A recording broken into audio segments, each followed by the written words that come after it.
Assalamualaikum warahmatullahi wabarakatuh. Perkenalkan, nama saya Betika Enggraini, NPM A1D019032 dari kelas 3B. Nah, di sini saya akan menyampaikan tentang lichen atau lumut gerak.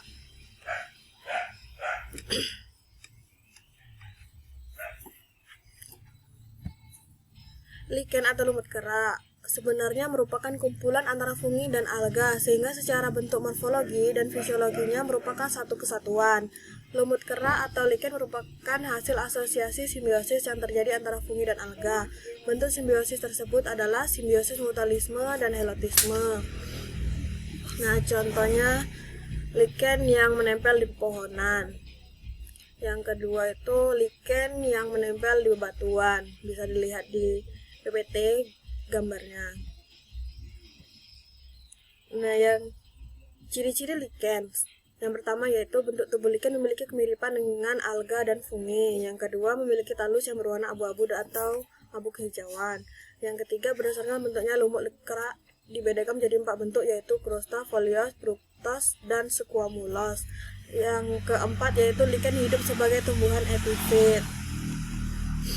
Nah, yang kelima yaitu tumbuhan ini termasuk ke dalam kelompok tumbuhan perintis yang ikut ambil peran dalam pembentukan tanah. Yang keenam, dapat hidup di permukaan yang ekstrim. Yang ketujuh, memiliki kemampuan untuk menyerap sebagian besar mineral yang berasal dari debu, dari udara, atau dari hujan sesuai dengan kebutuhannya. Yang kedelapan, tumbuhan ini bersifat endolitik karena dapat masuk pada bagian pinggir batu. Nah, habitat lichens. Habitat lichens itu terdapat di pepohonan, di atas batu cadas, daerah gunung yang tinggi, di tepi pantai, dan di permukaan tanah. Nah, kelompok atau bentuk lichen ada yang fruticos atau squamulus. Nah, yang fruticos merupakan lichen yang memiliki talus berupa semak dan memiliki banyak cabang dengan bentuk seperti pita. Talus tumbuh tegak atau menggantung pada batu, daun-daunan, atau cabang pohon. Tidak terdapat perbedaan antara permukaan atas dan bawah. Dan selanjutnya, contohnya yaitu lichen fruticos. Gambarnya bisa dilihat di PPT. Nah, selanjutnya itu squamulus. Pada lumut squamulus, talus biasanya terdiri dari sisi kecil, datar, biasanya bermassa sering tumpang tindih. Squamulus. Mereka berbeda secara anatomis dari lumut folios, yang lebih kecil karena squamulus tidak memiliki korteks yang lebih rendah atau paling banyak berdiferensiasi lemah. Contohnya yaitu lichen squamulus, bisa dilihat di PPT gambarnya. Nah, itu yang selanjutnya yaitu struktur morfologi anatomi vegetatif pada lichens. Nah, struktur morfologi lichens. Tubuh lichen dinamakan talus yang secara vegetatif mempunyai kemiripan dengan alga dan jamur. Talus ini berwarna abu-abu atau abu-abu kehijauan. Beberapa spesies ada yang berwarna kuning, oranye, coklat, atau merah dengan habitat yang bervariasi. Bagian tubuh yang memanjang secara seluler dinamakan hifa. Hifa merupakan organ vegetatif dari talus atau miselium yang biasanya tidak dikenal pada jamur yang bukan lichens. Nah, bentuk lichens yang pertama adalah Croustos atau bentuk kerak. Nah, lichens yang memiliki talus yang berukuran kecil, datar, tipis, dan selalu melekat ke permukaan batu, kulit pohon, atau di tanah. Lichen Croustos yang tumbuh terbenam di dalam batu, hanya bagian tubuh buahnya yang berada di permukaan disebut endolitik, dan yang tumbuh terbenam pada jaringan tumbuhan disebut endoploidik atau endoploidal. Contohnya yaitu Haematoma accolens. Bisa dilihat di PPT gambar dari Haematoma accolens.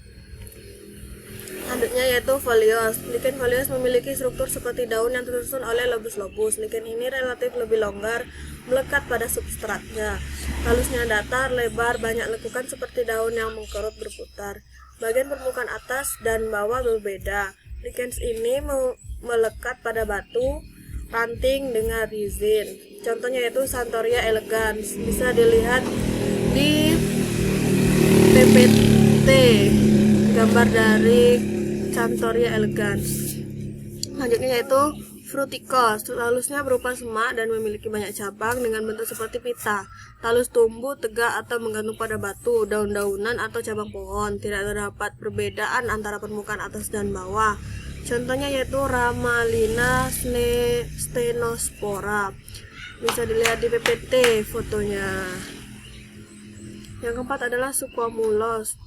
Ikan ini memiliki lobus-lobus seperti sisik. Lobus ini disebut squamulus yang biasanya berukuran kecil dan saling bertindih dan saling memiliki struktur tubuh buah yang disebut podetia. Contohnya adalah Psora pseudodoruselli.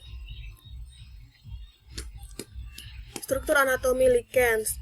Korteks atas berupa jalinan padat yang disebut pseudoparenchyma dari hima jamurnya. Sel ini saling mengisi dengan material yang berupa gelatin.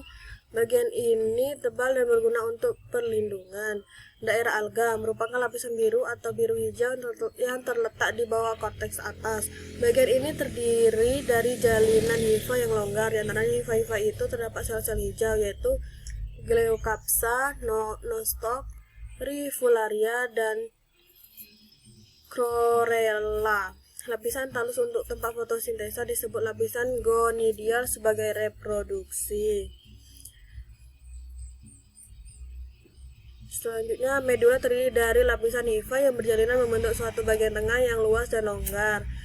Hifa jamur pada bagian ini tersebar ke segala arah dan biasanya mempunyai dinding yang tebal. Lanjut, korteks bawah. Lapisan ini terdiri dari struktur hifa yang sangat padat dan membentang secara vertikal terhadap permukaan talus atau sejajar dengan kulit bagian luar. Korteks bawah ini sering berupa sebuah akar atau rhizomes. Ada beberapa jenis lichen tidak mempunyai korteks bawah dan bagian ini digantikan oleh lembaran tipis yang terdiri dari hipotalus yang fungsinya sebagai proteksi. Struktur vegetatif. Struktur tubuh lichen secara vegetatif terdiri dari yang pertama yaitu Soredia, kedua Isdia, yang ketiga Lobula, yang keempat Rhizins, yang kelima Tomentum, yang keenam Cilia, yang ketujuh Cipelae dan Pseudocipela, yang kedelapan Cephalodia. Selanjutnya klasifikasi lichen. Nah, lichen ini terbagi menjadi 3 tipe yaitu Ascolichen, Basidiolichen,